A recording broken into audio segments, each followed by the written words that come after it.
Hello, folks. Welcome to Kudlow. I'm Larry Kudlow. An agreement has been reached to extend the Israel-Hamas truce for another 2 days. Let's get right to it with all the ramifications and implications with John Roberts, co-anchor of America Reports on Fox News. John, welcome, as always. John, I know you probably covered this in your show. Can you just update us? I mean, I'm listening. Actually, we have some sound, if I'm not mistaken, of John Kirby talking about how these ceasefires for hostages may be extended even longer. You probably heard Kirby say that, but let me refresh, if we can run that sound. Now, in order to extend the pause, Hamas has committed to releasing another 20 women and children over the next 2 days. We would, of course, hope to see the pause extended further, and that will depend upon Hamas continuing to release hostages. So, John, besides the extra 2 days, I understood that to mean beyond that, he hopes to see the pause extended further. I'm sure you saw the Wall Street editorial, Hamas holds everybody hostage. How long is this going to go on? And what's behind this?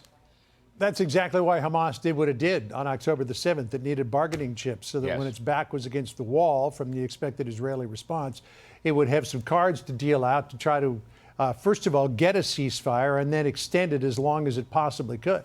We spoke with the former ambassador to the UN, Danny Danon, about all of that. And he said, look, while it's great to get the hostages back, at some point, Israel's got to get back on a military footing because they can't allow Hamas to survive. They can't run the risk that October 7th happens again. We had 11 hostages who were released late, I guess, this evening or early this evening in Israel. It was 9 people, age 18 and younger, and then 2, one was in their 30s, the other one was a 51-year-old woman. And that's always good news. But Larry, you know that Hamas is playing this for all it can. It's trying to build international sympathy for a lengthy ceasefire, if not a permanent ceasefire. And if Israel agrees to that, which Netanyahu insists he won't, that means that Hamas survives and Israel has to live with Hamas on its doorstep again, with the idea that Hamas has said that October 7th will happen again and again and again. I mean, it's as though, John, it's a peculiar kind of war. It's as though the enemy is calling the tune here. And that can't be a good thing. And to some extent, Netanyahu has put himself into that. I'm going to call it a trap. I don't know whether trap is the right word. But Netanyahu has played with the hostage game. He's got domestic politics to deal with. Joe Biden is encouraging the hostage game. In fact, there are some rumors. I saw some reports today. Semaphore and some others are talking about how Democrats want conditionality placed on any new aid to Israel. I don't know if you've heard anything that up on Capitol Hill. But none of this just sounds like, I mean, it sounds like the Israeli momentum is in danger of being stopped. It really is. And that's what Netanyahu's concerned about. That's what Danny Danon, Yoav Gallant, and the rest of the leadership in Israel is concerned about, that international pressure will grow to the point where it would be very difficult for Israel to get back into kinetic military operations. Danon told us, he said, look, we don't care what the international community says. We have to go after Hamas. The question is, when do you restart military operations and under what condition do you do it?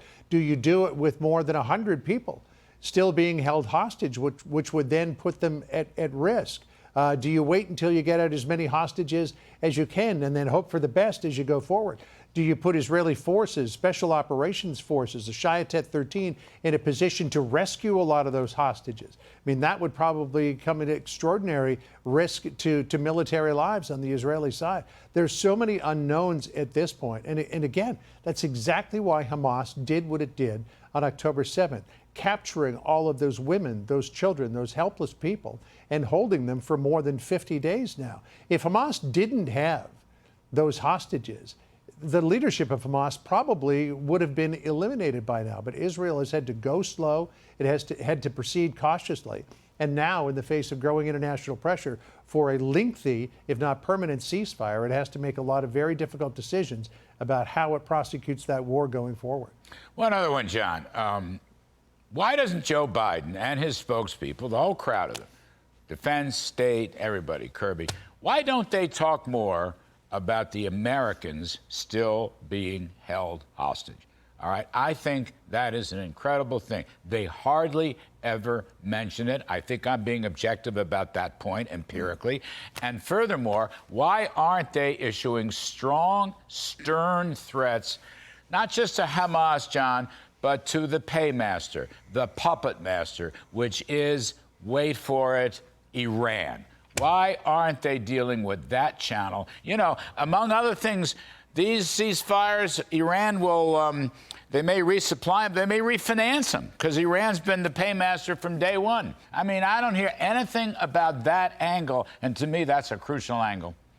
Larry, I don't have any answers for you because those are exactly the same questions that we have been asking every day on America Reports. There's an awful lot of why going on here. Clearly, Biden has got political problems at home because his steadfast support for Israel has lost him support among Arab Americans. So he's also trying to hang on to them by emphasizing the need for the Palestinian people to be put into safe zones in Gaza, for Israel to be very careful about civilian casualties as it prosecutes the military operation, and for relief supplies to come into Gaza as well. Every time the president mentions anti-Semitism, Islamophobia is, if not in the same sentence, it's in the following sentence. So he's definitely got political concerns to worry about.